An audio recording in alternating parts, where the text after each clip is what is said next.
¿Me escuchan?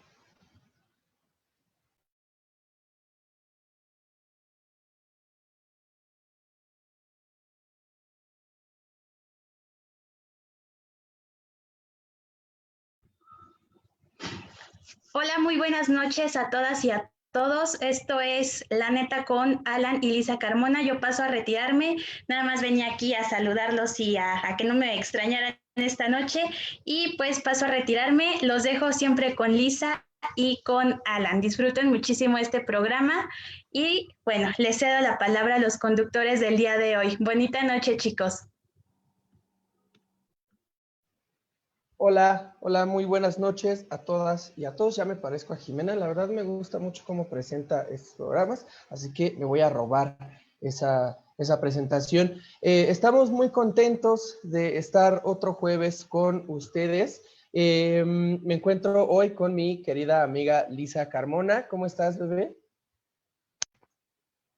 Hola, hola, muy buenas noches a todas y a todos. Encantada, Alan, de conducir este programa de jueves por la noche y estar aquí contigo y con nuestros invitados. Y bueno, es la cita que nos reúne esta bonita noche de jueves es para hablar sobre un tema muy, muy interesante que seguramente muchas y muchos de ustedes ya pues se enteraron de esto, de lo ocurrido con la cadena de videojuegos GameStop allá en Estados Unidos, que derivado de una revuelta, podría decir, organizada por usuarios de Reddit, pues volvió loco y puso en jaque a fondos de inversión estadounidenses y en general a la bolsa de valores y sobre todo al libre mercado. Y ustedes se estarán preguntando, bueno, ¿qué chingados están diciendo estos dos que no tienen seguramente nada que decir, ¿no? Ya estoy viendo sus comentarios de, no mames, güey, este güey estudia Derecho y Lisa pues, es mujer, ¿no? Ellos no saben nada. Pero, a ver, en primera, si dices eso sobre Lisa, pásate a retirar, a la chingada de aquí. Y en segunda, tenemos a dos personas muy, muy inteligentes que saben mucho de este tema y que se van a encargar de ilustrarnos sobre lo que ocurrió hace unos cuantos días con esta cadena GameStop. Así que, Lisa, por favor, si me haces los honores. Claro, querido Alan. Y bueno, comenzamos primero con Miguel Ángel Caloca, quien es fundador de Godín Financiero y es un proyecto de formación financiera y es autor del libro Finanzas en Crisis. Muchas gracias, Miguel, por acompañarnos el día de hoy. Y también nos acompaña una persona pues que yo he seguido ya de mucho tiempo, que siempre leo sus posts económicos, que él es Sergio Martínez. Él es economista por la Universidad Autónoma de Nuevo León. Actualmente se desempeña como profesor universitario. Es miembro docente de Foundation for Economic Education en español y consultor independiente. También administra la página Tu Economista Personal, desde la cual difunde ideas de economía básica a un público pues ya bastante amplio y de todas las edades. Y además ha trabajado en el sector público, particularmente en la Secretaría de Hacienda y Crédito Público y como director de área de la Unidad de Coordinación en Entidades Federativas. Muchísimas gracias, Sergio, Miguel, por acompañarnos y este espacio es de ustedes. Cuando quieran venir, pues a platicarnos de los temas más importantes del ámbito económico, son bienvenidos. Saluden, Muchísimas saluden, gracias, que no les Lisa. dé miedo. Muchas gracias por la invitación. Chicos, muchísimas gracias por estar con nosotros. Y bueno, para iniciar hablando sobre este tema, yo considero, salvo lo que ustedes puedan decir, que es importante también, bueno, antes de esto, pues que nos hablen sobre algunos conceptos que son, considero, básicos para entender esta problemática, ¿no? Para empezar contigo, Miguel, dinos qué es una acción, qué son las acciones de las compañías. Ok, mira, Una acción principalmente es un mecanismo, un instrumento financiero de inversión y se refiere a un título que tiene una aceptación dentro del mercado de valores, por lo cual va a registrar un índice de operaciones elevado. Dicho de una manera más sencilla, se trata de una participación proporcional del valor que tiene una empresa. Es decir, no puedes comprar la empresa, vas a comprar una acción. ¿Cuándo entran las acciones en juego? Es cuando las empresas generalmente están buscando capitalizarse en el modelo público, porque hay acciones que son privadas y hay acciones que son públicas. Aquí es en donde entran las famosas IPOs, que se conocen como Initial Public Offer, ¿no? O las primeras ofertas que se realizan por el valor de una acción. ¿Qué es lo que tenemos que saber de las acciones? Son instrumentos financieros que no son de renta variable, es decir, que no son de renta fija, perdón, son de renta variable. Es decir, su valor cambia con el paso del tiempo. El día de hoy pueden valer 10 pesos, como el día de mañana podrían valer 13 u 8 pesos. ¿De qué depende esto? Muchas veces decimos que depende de la racionalidad y lo que nos tenga que decir el mercado. Pero como el caso de GameStop nos lo ha hecho saber, no siempre es tan atinada esta expresión porque tiene sus excepciones, que es una de las que vamos a estudiar el día de hoy. Muchas gracias. Entonces, podríamos decir que si quieres si quieres participar en las decisiones de alguna empresa, pues lo que puedes hacer es volverte accionista, ¿no? Comprar acciones de alguna No, compañía. no necesariamente para participar en las decisiones, más bien tienes un pedazo de la compañía. Ya para participar en la toma de decisiones de la empresa necesitas tener un porcentaje bastante Ok, considerable de estas acciones y las compañías grandes emiten acciones dentro de la bolsa que tienen un valor diferente, es decir, puedes encontrar índices o tickers diferentes, uno para acciones que tienen derecho a voto y otro para acciones que no tienen derecho a voto. Depende de cuál tipo de acción tengas, vas a tenerlo. Las acciones genéricas, las que todos utilizamos normalmente, son las que nos permiten ser dueños de un pedacito de la empresa. perfecto. Creo que quedó bastante claro, a menos que, compañero Sergio, quieras agregar alguna cuestión sobre esto. Me parece que Miguel Ángel hizo un resumen excelente de lo que son las acciones. Como él dice, son pequeñas participaciones que te dan derecho a una propiedad minúscula sobre las ganancias residuales de la empresa. Ganancias residuales que luego se canalizan a través de lo que llamamos dividendos. Y pues finalmente preguntaban ahí, decías tú, Alan, si esto te hacía parte de la empresa. Sí, en cierta forma, si bien no puedes tener derecho de voto como lo expresaba Miguel, salvo ciertas condiciones, pues eres uno de tantos, en inglés le llaman stakeholders, ¿sí? Eres una de las tantas partes interesadas de una empresa. ¿Cuál es tu interés sobre la empresa? Pues que le vaya bien. ¿Para qué? Para que genere mayores dividendos y tu acción valga más fundamentalmente. Pero como explicó Miguel, idealmente esperaríamos que el precio de una acción esté en función de su valor fundamental. ¿Qué es el valor fundamental de una acción? Dicho de un modo que más o menos se pueda entender, es lo que esperamos que esa acción genere a través de los dividendos a los que a mí me hace acreedor tener esa acción. ¿Ok? Entonces, es una función de los dividendos esperados de una empresa. Ese es su valor fundamental. Pero como vimos en este episodio que vamos a estudiar más a fondo, pues puede ocurrir situaciones en las que el precio de una acción exceda con creces o incluso esté muy debajo también de su valor fundamental. Y eso lo vamos a estudiar. Sí, muchas gracias a los dos por su explicación tan sencilla para que todos podamos comprender, porque sabemos que este tema es bastante complejo y las empresas pues también entran en esta gran bolsa de valores de la que todos y todos hablan. Entonces, Miguel, me gustaría continuar contigo de primero, ¿qué es la bolsa de valores y cómo es que las empresas participan, pueden ganar o pueden perder? Así como en un pues conocimiento amplio, sencillo, que nos puedas explicar para que todos puedan pues entender el proceso de estas empresas y de por qué es tan importante y relevante este tema, bueno, o sea, este tema económico, este tema empresarial. Mira, originariamente la bolsa de valores era un lugar en el que distintas personas se reunían para intercambiar estas acciones, ¿no? Dentro del mismo mercado. Es decir, por ejemplo, yo me juntaba con Sergio, Sergio tenía una acción que yo quería a un precio que él estaba ofertando, a mí me parecía justo el precio, se lo pagaba, y como antes no teníamos este milagrito del internet, existían personas que anotaban en tiempo directo pues, los valores que tenían las acciones y de ahí sale todo esta, por ejemplo, el tema de Wall Street, de la gente gritando, de la gente que ves mucho movimiento, etcétera, ¿no? El día de hoy, gracias a la tecnología, esto ya no sucede tan regularmente porque operamos en la bolsa de valores a través de las casas de bolsa. Me comentas tú, ¿todas las empresas pueden participar? No, no todas las empresas pueden participar. Debes de seguir un proceso, que es lo que comentábamos como la IPO, Initial Public Offer, a través del cual cuando tú cumples con ciertos requisitos ya la bolsa te dice, ¿sabes qué?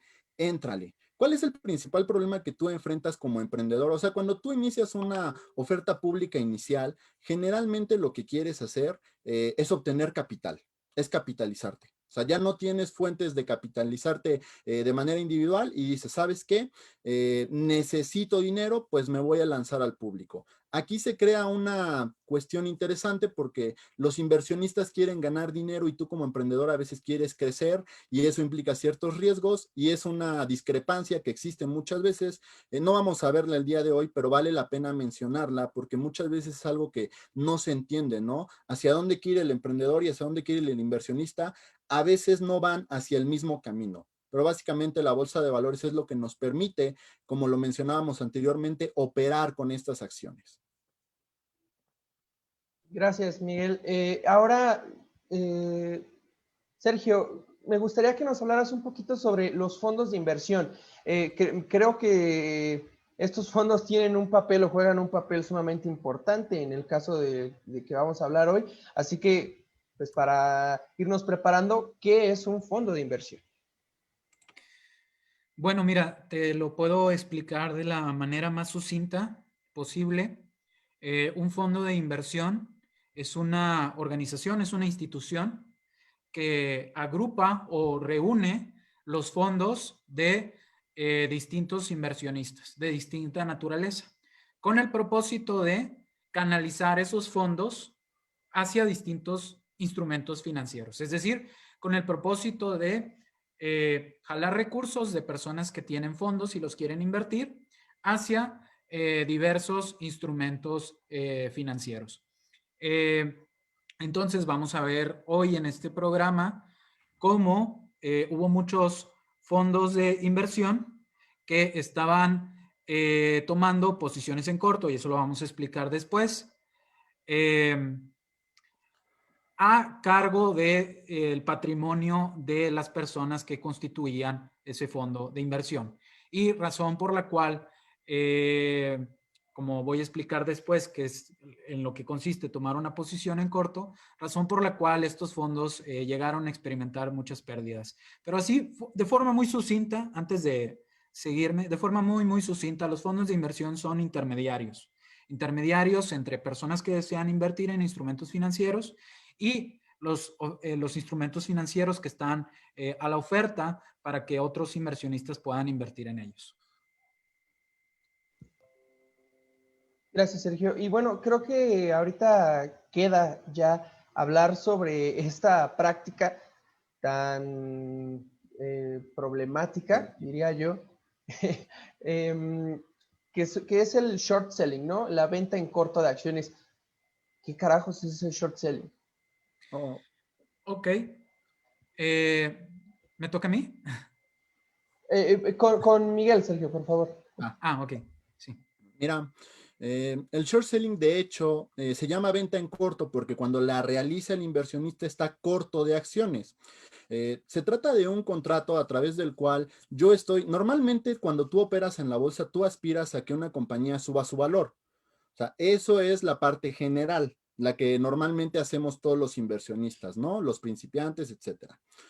Esta operación en corto ya es bastante más compleja en el sentido de que tú no estás pidiendo que sea otra persona la que le va a ir bien. Al contrario, estás apostando a que le vaya mal, ¿vale? ¿A qué me refiero aquí? Vamos a poner un ejemplo muy sencillo. La acción vale 100 pesos, ¿ok? Entonces yo abro una operación en corto y esto significa que cuando se venza mi contrato, si la acción ha bajado de valor, la diferencia me corresponde a mí como ganancia.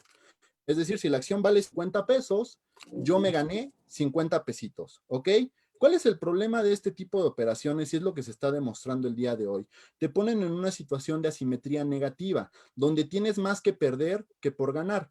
En el mejor de los casos, para el short seller, para el vendedor en corto, pues la empresa quiebra y entonces yo me habré ganado 100 pesos limpios. No me puedo ganar un valor negativo. En el peor de los casos, por alguna irracionalidad del mercado o por alguna información que no estaba contemplada, como sucedió en el 2008 con Volkswagen, va a suceder algo muy interesante y es que el precio de la acción se va a disparar. Pero recuerda que para que yo cierre mi contrato, necesito comprar esta acción que en principio valía 100. ¿Y qué sucede si la acción de repente vale 300?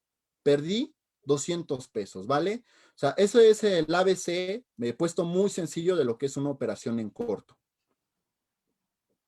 Sergio, algo que nos puedas comentar para reafirmar o terminar este concepto del short selling. Sí, vender en corto, tú puedes tomar dos tipos de posiciones y en el argot financiero es, si tomas una posición larga, es que tú estás apostando a que el precio de un activo o de una acción, en este caso, vamos a hablar de acciones, vamos a restringirnos hablando de acciones para no perdernos. Si tú tomas una posición larga con relación a una acción, tú estás apostando a que el precio suba. Entonces, tú puedes comprar una acción por muchas cosas, ¿no? Tú puedes comprar una acción porque esperas recibir los dividendos de esa acción o porque esperas poder revender esa acción a otra persona que te la compra a un precio más alto. Si tú haces eso, es porque estás esperando que el precio de la acción suba. Tomas una posición larga. Tomar una posición corta es el reverso de hacer eso. Cuando tú le giras una instrucción a un broker, que es un intermediario, para tomar una posición corta en una acción, lo que sucede es que tú tomas prestada una acción, que vamos a seguir el ejemplo de Miguel, que valía 100, tú tomas prestada esa acción de 100, la vendes a 100 y luego, si te va bien, la recompras en 50 y devuelves la acción que habías tomado prestada. Si haces eso, pues tú ganas 50. Pero Porque la como regresas al precio del mercado, ¿estoy en lo correcto? Es decir, ya, o sea, exacto, al precio del mercado. no la Exacto. devuelves al precio que la conseguiste, sino al precio que marca el mercado. Exactamente. Tú tienes una acción de la empresa Acme que se vende a 100. Tú la tomas prestada a 100, esta acción de la empresa Acme. La vendes a 100, recompras la acción de la empresa Acme a 50 y con eso saldas la deuda que tenías. ¿Sí? Entonces tú al saldar tú la deuda con algo que vale menos de lo que tú compraste inicialmente, pues tú tienes una ganancia. Es válido tomar posturas en corto, hacer este tipo de operaciones, sí es perfectamente válido y creo que es algo que va a estar en mucha discusión porque ha habido muchas opiniones en torno a que el short selling incluso debería prohibirse o que es algo infernal o satánico y vamos No, a ver aquí que estaba no, prohibido. no O sea, está, estuvo prohibido lo que durante está mucho prohibido en tiempo. sí, Entiendo, sí, exacto, exacto, o sea, exacto. creo que es necesario meterlo dentro del sistema porque muchas personas de las que entran al short selling, pues justo lo que están buscando es estas empresas fraudulentas, empresas que están inflando números, empresas poco éticas, ¿no? Creo que es necesario en ese sentido y como tú lo mencionas, los absolutos son malos, o sea, decir el short selling debe ser prohibido, creo que no es la salida, creo que más bien es qué tipo de short selling es el que se estaba haciendo, cuáles son las prácticas de mercado que se hicieron para los grandes jugadores y por qué se les vuelve a proteger, que es el motivo principal existente detrás del movimiento de Wall Street Bets, ¿no? O sea, esta postura de existe el libre mercado cuando yo soy un pequeño inversionista, cuando yo soy un pequeño emprendedor, está súper bien que me trague el libre mercado, que me escupa, pero el día de mañana que le toca a los grandes, no, no, no, no, no, espérate. aquí no podemos aplicarlo así, y empiezo a hacer ciertas restricciones, ciertas regulaciones que no entran dentro del ya no tan libre mercado, ¿no? Que fue algo como lo que pasó en el lejano 2008, ¿no? Que estos fondos de inversión se vieron en ciertos problemas y el gobierno estadounidense pues decidió ayudarlos, ¿no? Rescatarlos con dinero. Rescatarlos, así es. Sí. Y A mí justo, perdón por la interrupción, pero justo quería preguntarles un poquito ya para entrar a este tema, ¿qué es lo que pasa con GameStop y por qué se volvió un tema tan relevante? Si es ya, muchos incluso han dicho que son ideas antisistema, anti-Wall Street, contra estos grandes magnates, y abonando también un poco la regulación sobre justamente pues este tipo de prácticas. ¿Cuál sería una regulación ideal y por qué el tema de GameStop ha sido o ha tomado tanta relevancia y si verdaderamente es antisistema o no es antisistema? Quisiera comenzar contigo, Sergio. Mira, a mí sí me gustaría que separáramos mucho conceptualmente el problema de riesgo moral que existe con fondos de inversión y el problema de las ventas en corto. Algo que sí quiero que el público le quede muy claro es que vender en corto no es algo malo. Y podemos citar literatura empírica que habla de cómo el que haya la posibilidad de tomar posturas en corto también puede ayudar a pinchar burbujas. Es decir, tú necesitas participantes que tomen posiciones en corto para también atemperarle o bajarle los humos a inversionistas que estén demasiado optimistas con relación al valor de una empresa. ¿Qué es lo que pasa? Vamos a decir qué es lo que pasa.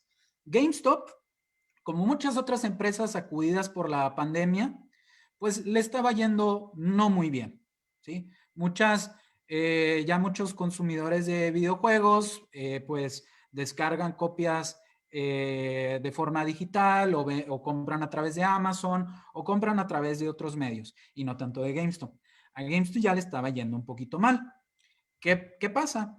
Que grandes fondos de inversión como Melvin Capital, que fue el más sonado, tomaron muchas posiciones en corto con relación al precio de la acción de GameStop. Es decir, le apostaron a que el precio de la acción de GameStop iba a caer. ¿Sí? ¿Y por qué le apostaron a que el precio de la acción de GameStop iba a caer? Pues por sus percepciones quizá de que GameStop le iba a ir mal y pronto iba a quedar en bancarrota. Percepciones que podríamos discutir si fueron acertadas o no. Sucede que una comunidad de usuarios en Reddit, que es una red social o una red en la cual se discuten de muchos temas y hay comunidades de bastantes temas, una comunidad de Reddit llamada Wall Street Bets se coordina para quizá en un ataque de justicia social, no sé cómo llamarle, se coordina para empezar a comprar acciones de GameStop para decir, no, estos cabrones de los fondos de inversión no van a ganar dinero de comerse los restos del cadáver de GameStop, vamos a darle un respiro. Y se congregan estos usuarios de la comunidad de Reddit a inflar el precio de la acción de GameStop. ¿Qué es lo que pasa? Que como muy bien explicó Miguel, cuando tú tomas una posición en corto, puedes ganar tanto como caiga el precio de la acción a cero. Pero puedes perder muchísimo más, prácticamente hasta infinito. No, es una exageración, pero tú puedes perder mucho, porque imagínate que compraste la acción a 100, la tomaste prestada a 100 en tu estrategia en corto, y si la tienes luego que devolver a 300, 400, 500, pues ya perdiste bastante dinero. Perdón, decían aquí que tiempo. Gracias, Sergio. Y es muy interesante esto que dices sobre Reddit, ¿no? Y este ímpetu de justicia social, porque de hecho eso es Reddit. No sé por qué, bueno, yo desconozco si aquí en México tenemos algo así, creo que no, pero Reddit en Estados Unidos ha sido utilizada infinidad de veces para, no solo en estos casos financieros, sino en casos hasta de encontrar a asesinos y cosas así. Es decir, la comunidad de Reddit es que muchas veces creo que nos la imaginamos como el típico gordito con su refresco hijo grande y sus audífonos ahí todo el día viviendo en el sótano de su mamá. Pero que realmente Reddit es una comunidad muy interesante. Ahora, Miguel Ángel, ¿cómo nos puedes comentar que continúa esta historia? Creo que ya nos va quedando un poquito claro. En este ejercicio de justicia social, pues los usuarios de Reddit dijeron, no vamos a dejar que ustedes, los grandes tiburones, pues se vivan de estos restos de GameStop, ¿no? Claro. Fíjate que algo interesante aquí es que, o sea, se dice comunidad muy fácil, pero son más de 2 millones de personas organizadas. O sea, no puedes subestimar el poder de una comunidad de 2 millones de personas. Y hay un componente emocional aquí que yo creo que es lo que trastocó al mercado. Y primero estamos con el discurso antisistema y también estamos con que muchas de las personas que estaban aquí tenían un interés emocional porque GameStop literalmente fue su infancia. O sea, ver quebrar a esa empresa para ellos era bastante duro y aparte ver a alguien lucrando con los restos de esa empresa, pues era más pesado, ¿no? Han circulado los mensajes de gente que dice, a mí no me importa perder todo mi dinero si me los puedo llevar a ellos entre las patas, literalmente, ¿no? Eh, entonces aquí entras a una postura en la que literal, como dicen por ahí, ¿no? Una fuerza imparable se enfrenta con un objeto inamovible. Y es que algo muy común que sucede con los fondos de inversión es... Tenemos un problema, me parece.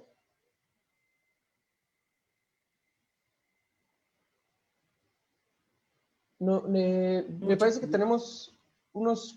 ¿Ya me Tuvimos escuchan? unos... Sí, Ya regresó. te perdimos un momentito, Perdón, Miguel perdón. Ángel, pero pues sí, continúa, gracias. ¿Con qué me quedé, perdón? Sí, decías que era el clásico ejemplo de cuando una Una fuerza fuerza imparable con un choca contra objeto un objeto inamovible. inamovible. Buenísimo, buenísimo. Y Saludos al entonces, Guasón.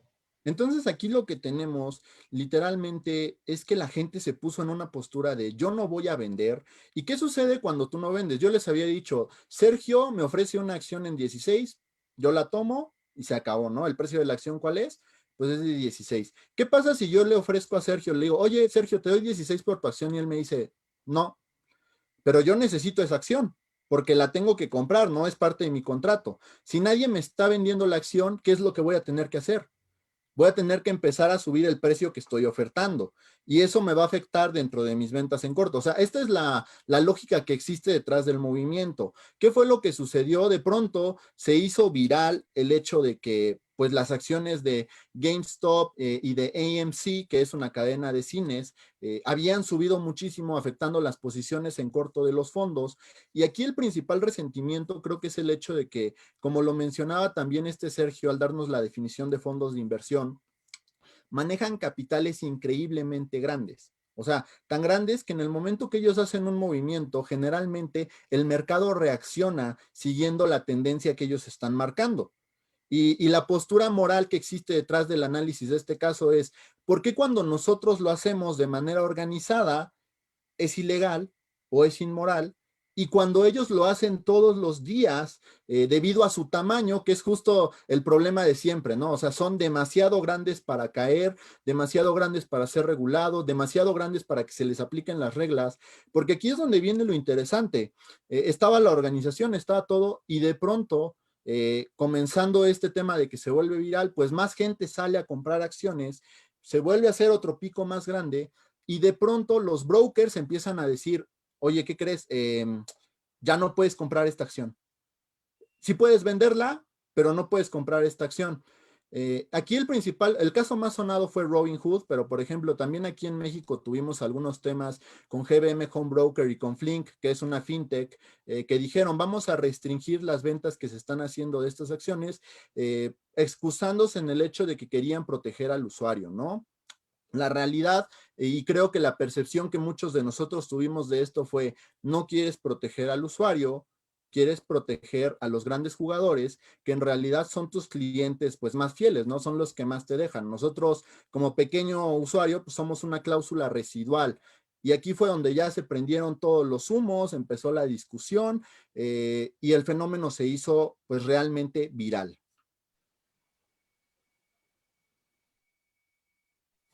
Muchas gracias, Miguel. Y también quisiera que nos dieran un panorama un poco más amplio sobre cómo estaban las finanzas de GameStop antes pues de esto, de este gran suceso, y también que nos volvieran a recalcar de por qué fue tan relevante. ¿De verdaderamente las acciones subieron tanto o a qué nivel o a qué porcentaje se pusieron pues de estas grandes empresas, de estos grandes millonarios? Porque sí es muy, o creo que es muy complejo entender cómo una empresa pues tomó tanta relevancia en tan poco tiempo y se puede decir que pues se puso al nivel, o sea, se puso al nivel de los grandes millonarios, que por eso está causando tanto revuelo, tanto debate, y que ahora incluso se están viendo regulaciones futuras para que esto pueda o no suceder. Y quisiera, Sergio, también que nos comentaras, quisiera comenzar contigo y que nos dieras un panorama un poco más amplio sobre esto. Sí, ok. GameStop, como yo lo había mencionado, pues fue una de tantas empresas que por este bicho que nos tiene a todos detenidos, pues sufrió bastantes pérdidas, ¿no? Puedo invitar, ahorita que lo estuviste mencionando, dije, caray, no tengo aquí los datos a la mano, los voy a buscar así rápido en Google. La audiencia puede buscarlos también. Por ejemplo, si ustedes van a Macro Trends, pueden poner GameStop Revenue, que son los ingresos de GameStop de 2006 a 2020. Y aquí tenemos una oración que nos dice que los ingresos anuales de GameStop en 2020 cayeron en 21.96% con relación a los ingresos de 2019. O sea, es una caída dramática de más de 22% más o menos de tus ingresos. Entonces, frente a una caída así, pues lo que ya dijimos, tomaron muchos fondos de inversión, grandes posiciones en corto, arriesgándose a perder mucho dinero si les salía el tiro por la culata. ¿Y qué pasó?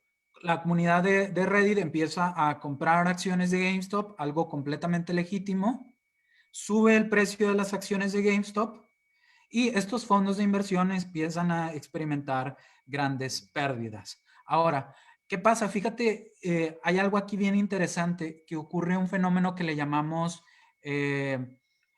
apretón de corto, sería como la traducción en español, o short squeeze, es el término en inglés. ¿Qué es esto del apretón en corto? ¿Qué es esto? Que pues cuando los fondos de inversión empiezan a darse cuenta que tienen que cerrar sus posiciones de ventas en corto a un precio de la acción que está creciendo, pues se tratan de cubrir tomando a la vez posiciones largas con el precio de las acciones, comprando acciones, ¿sí? Si tú tienes una acción que está cayendo en precio y eso te está generando pérdidas, pues tú también te puedes cubrir comprando acciones que están más caras para subsanar un poco las pérdidas que tú estás teniendo. Pero nota aquí el incentivo perverso. ¿Qué pasa? Pues que esto genera una espiral que se empieza a salir cada vez más de control porque mientras más se cierran las posiciones en corto y más personas se cubren comprando acciones, pues el precio de la acción se dispara aún más. Y se disparó tanto que creo que llegó a 7,000 pesos de estar en un nivel muy bajo, no recuerdo el nivel en el que estaba. Ahorita ya creo que anda en como 2,000 pesos. O sea, ahorita ya medio volvió un poquito a sus niveles pre-Reddit. No totalmente, todavía tendría que bajar más, me parece. Ahí creo que Miguel quiere comentar algo de eso. Sí, justo anda en 1,000, subió, escaló en 4 días de aproximadamente 700 pesos, 800 a 7,000 pesos, que fue su pico. Y dentro de ese día de los 7,000 todavía llegó a estar en 8,200. Yo me acuerdo porque estaba siguiendo operaciones ese día. Y ahorita, al día de hoy, pues ya está en 1,050 pesos, ¿no? O sea, ya empiezas a ver que está disminuyendo, pero también tenemos que entender que mucho de esto se debió a que pues muchos brokers empezaron a prohibir que se operara con la acción, ¿no? O sea, empezaron a Sí, eso es muy manipular de importante. manera artificial y aquí fue donde ya la gente se empezó a enojar más porque de pronto dijeron, oye, pues no que libre mercado, o sea, y ya no era racional, tenemos que entender eso, o sea, este fenómeno no fue racional porque la gente que estaba entrando sabía que GameStop no valía eso. sabía que la acción de GameStop no lo vale. De hecho, se dice que GameStop es el blockbuster de los videojuegos, ¿no? O sea, es un modelo análogo frente a la era digital, pues prácticamente se comenta que ya estaba condenado a morir, y no necesariamente por la pandemia, porque como lo menciona Sergio, ya traían pérdidas arrastrando desde hace mucho tiempo. Su modelo de negocio sencillamente no se estaba adaptando al nivel que el mercado le estaba exigiendo, arrastraban una deuda también increíble, era una perdedora por donde tú lo vieras, y aquí el componente irracional fue, ¿sabes qué? A mí no me importa. Eh, por ejemplo, si Sergio no lo sé, usara un vaso de agua de plástico y yo le dijera, ¿sabes qué? Dame 10,000 pesos por ese vaso de agua. Y me dice Sergio, pues es que no vale 10,000, no me importa, dámelos. Porque yo sé que quien va a pagar los trastes rotos, en última instancia no voy a ser yo. O sea, quizá yo pierda 10,000 pesos, pero 10,000 pesos que yo pierdo pueden traducirse en cientos de millones que va a perder el fondo de inversión. Y ese era el verdadero objetivo que existía. Después de que se vuelve viral, esto se vuelve más complejo porque entra mucho oportunista que está buscando hacer dinero fácil, y entonces, como dice el adagio, ¿no? Divide y vencerás, porque ya mucha gente empezó a operar de manera que quería cubrir sus pérdidas, que no entendía el movimiento que existe detrás de esto, solo quiso hacer dinero fácil, y pues al día de hoy tenemos a mucha gente que está arrastrando pérdidas porque se metió en algo que no entendía. Y esto que mencionas, Miguel, sobre estas, porque lo mencionaste desde el principio, ¿no? Ahorita ya esta compra-venta de acciones ya no se hace como antes, ahorita ya es gracias a nuestro aparato celular, y sobre todo aquí la aplicación que más se usó fue Robinhood, ¿no? Y Robinhood, pues lo que hizo fue pues corto la posibilidad de que la gente siga comprando acciones para que nos sigan chingando más.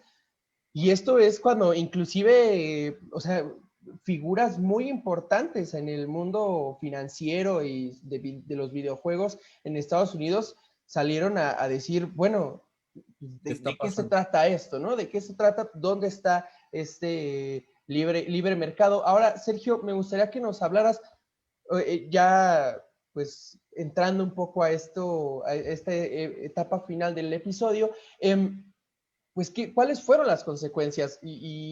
Es una pregunta que les voy a hacer a ambos, quiero que los dos me contesten. Desde tu perspectiva, pues, ¿cuáles fueron las consecuencias de todo esto que ocurre? Bueno, las consecuencias las vamos a ir viendo con el pasar del tiempo. Había un descontento popular tenemos que primero comprender el descontento popular que dio pie a este tipo de sucesos y que podrían quizá repetirse en un futuro, pero habrá que ver cómo las entidades regulatorias van a reaccionar y van a tratar de prevenirlos. El descontento popular que hay hacia Wall Street, que tampoco es una blanca palomita, es que el gobierno históricamente ha asegurado sus riesgos a la baja, ha permitido los riesgos de que se enriquezcan los inversionistas o los fondos de inversión, riesgos entre comillas, porque también hablamos de riesgos positivos, pero ha castigado no castigado, perdón, ha rescatado a los fondos de inversión de riesgos a la baja y de grandes pérdidas. ¿Qué ha pasado con esto? Pues esto ha generado incentivos perversos en grandes fondos de inversión para que tomen posiciones muy riesgosas que quizá no deberían estar tomando. ¿Debieron haber tomado tantas posiciones en corto como las tomaron? Es debatible, tendríamos que ver los números a mayor profundidad, pero hay que entender, primero es completamente legítimo lo que hicieron los usuarios de Reddit, porque además lo hicieron exponiendo o poniéndose en riesgo. Si se subieron al barco tarde y compraron la acción a 8,000 y luego la tuvieron que vender a 2,000, pues ya perdieron bastante dinero. Entonces el mismo mercado sí tiene mecanismos correctivos para este tipo de eventos. Y lo de que Robinhood y otras plataformas hayan interrumpido compras adicionales de las acciones de GameStop, pues creo que puede responder a muchas cosas. Y aquí sería interesante debatirlo, y no sé qué opine Miguel, pero hay que entender también el entorno regulatorio estadounidense, que le pide a las cámaras de compensación, que son instituciones que saldan las posiciones en corto y largo de distintos inversionistas. Hay que entender que las cámaras de compensación tienen ciertos requisitos por ley a reunir cierto capital para asegurar que su operación se va a llevar de manera o sin ninguna clase de problema. En el corto tiempo que nos da esto, quizá no lo puedo yo explicar tan bien cómo es el mecanismo de una cámara de compensación, pero dada esa regulación que existe, pues podemos entender también por qué Robinhood, quizá viendo ahí el problema que puede persistir, haya cesado las órdenes de compra. Pero les digo, pueden ser varias cosas lo que expliquen, las que expliquen el que haya cesado las peticiones de compra, incluyendo alianzas entre grupos de interés que se vieron perjudicados tras este evento. Habrá que verlo con lupa para no perdernos y tener la buena historia. Y las consecuencias, ya sé que me estoy pasando un poquito de tiempo, pero las consecuencias que veremos, pues tendremos que estar muy atentos porque seguramente va a haber peticiones de regulación que traten de impedir estos incrementos en el precio de una acción, y me parece a mí que no debería ser el caso. Me parece a mí que debería haber un terreno nivelado para que haya apuestas que se complementen de quienes apuestan a la larga y apuestan a lo corto. ¿Para qué? Para que el precio de la acción tienda a reflejar el valor de lo que vale realmente y no haya ni burbujas, ni desinflaciones, por decirlo de alguna manera, exorbitantes. Fíjate que tocas un tema bien interesante y es que creo que buena parte de la polémica de esto, la decisión de Robinhood fue como echarle gasolina al fuego, ¿no? Y principalmente, no sé, el CEO lo manejó súper mal porque cuando sale a decirlo dice, no tengo problemas de liquidez, pero te voy a prohibir operar con estas acciones. Y no solo, o sea, no te voy a prohibir operar de manera pareja, ¿no? O sea, no puedes comprar, pero sí puedes vender. Diciéndote que, pues que el precio vaya a la baja, ¿no? Otro tema aquí, Citadel es un banco muy poderoso que le dio un préstamo de 2.7 billones de dólares a Melvin Capital para que se mantuviera en el juego, es decir, para que no quebrara debido a lo que representa Melvin Capital en estos momentos. Y Citadel tiene una participación muy importante dentro de Robinhood. O sea, estamos hablando de una cuestión de intereses que podemos decir, quizá no se ve tan mal, pero la realidad es que inclusive el fiscal de Texas ya les inició una carpeta de investigación por este tipo de cuestiones. Y creo que aquí entramos en ese tema de libre mercado, ¿no? O sea, ¿por qué libre mercado cuando yo soy pequeño sí se vale que me trague y cuando tú eres grande te tengo que rescatar? Cuando sucede lo del 2008, el pueblo estadounidense perdió 3 veces porque Estados Unidos invierte mucho más que México. O sea, en Estados Unidos la población que invierte, la población económicamente activa que invierte es mucho más grande que la de México, ¿no? Perdieron como inversionistas porque se cayó todo. Perdieron trabajos muchas personas y perdieron como contribuyentes porque fue el Estado el que pagó el rescate y bajo qué condiciones lo pagaron. Muy pocas personas, si es que ninguna que valiera la pena realmente, fue arrestada. Los banqueros se dieron sus altos bonos, se fueron, algunos siguen operando y creo que aquí el concepto básico es jugarse la piel. ¿Qué es jugarse la piel? Lo mencionó hace ratito Sergio. Es legítimo lo que hicieron los usuarios porque ellos pusieron su capital en riesgo. O sea, su capital en riesgo. ¿Qué es jugarse la piel? Que quien la hace, la paga. Tomaste estas decisiones y creo que aquí tenemos una lección bien importante para los inversionistas y es no subestimar el valor del impacto frente a la probabilidad. La probabilidad de que esto sucediera era minúscula, era mínima. Pero ¿cuál es el impacto? O sea, si tienes una probabilidad de que algo suceda de 0.0000001%, pero sabes que si sucede te va a quebrar, ¿te protegerías ante ello o no?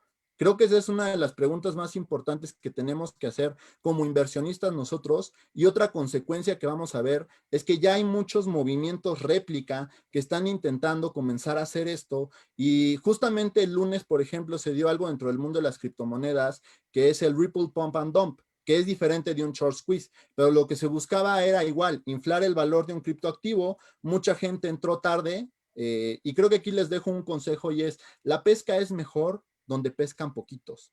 O sea, no sigas las tendencias. Cuando tú estás viendo una tendencia, ya vas tarde. O sea, ya vas bastante tarde y la probabilidad de que a ti te peguen, o sea, de que tú seas el que le está comprando el boleto de salida a otra persona, es muy alta. El mejor momento para comprar una acción, no me dejará mentir Sergio, es cuando nadie la está buscando, cuando nadie la quiere. Y el mejor momento para venderla es cuando está en boca de todos. Muchísimas gracias, Miguel. Y justo ya entrando en esta etapa final del programa y hablando un poco más sobre las consecuencias, quisiera igual hacerle estas preguntas a los dos y comenzar contigo, Sergio, pero ya hablando del modelo económico, es decir, ¿qué pasa o qué va a pasar con el libre mercado?